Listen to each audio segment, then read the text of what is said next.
বিশ্বের খবর যখন বদলে যাচ্ছে প্রতিক্ষণে, আমরা আসছি সত্যের পথে, নির্ভীক কণ্ঠে। সিএনএনডব্লিউ নিউজ টিভি, সংবাদ যেখানে শুধু তথ্য নয়, বিশ্লেষণও সমান শক্তিশালী। আজ বৃহস্পতিবার অন্তর্বর্তী সরকারের প্রধান উপদেষ্টা অধ্যাপক মুহাম্মদ ইউনূসের সঙ্গে সাক্ষাৎ করতে যাচ্ছেন বিএনপির চেয়ারম্যান তারেক রহমান।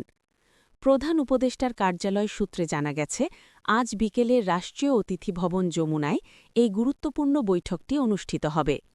এর আগে গত বছরের ১৩ জুন যুক্তরাজ্যের লন্ডন সফরকালে ডরচেস্টার হোটেলে অধ্যাপক ইউনূস ও তারেক রহমানের প্রথম একান্ত বৈঠক হয়। সে সময় তারেক রহমান ছিলেন বিএনপির ভারপ্রাপ্ত চেয়ারম্যান।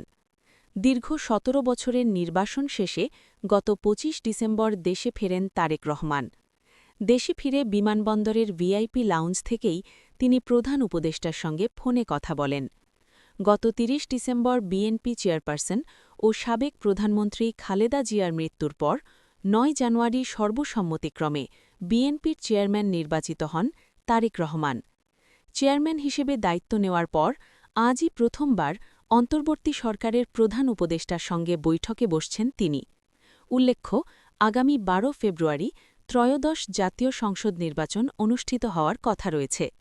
একই সঙ্গে সংস্কার ও জুলাই জাতীয় সনদ বাস্তবায়ন প্রশ্নে অনুষ্ঠিত হবে গণভোট।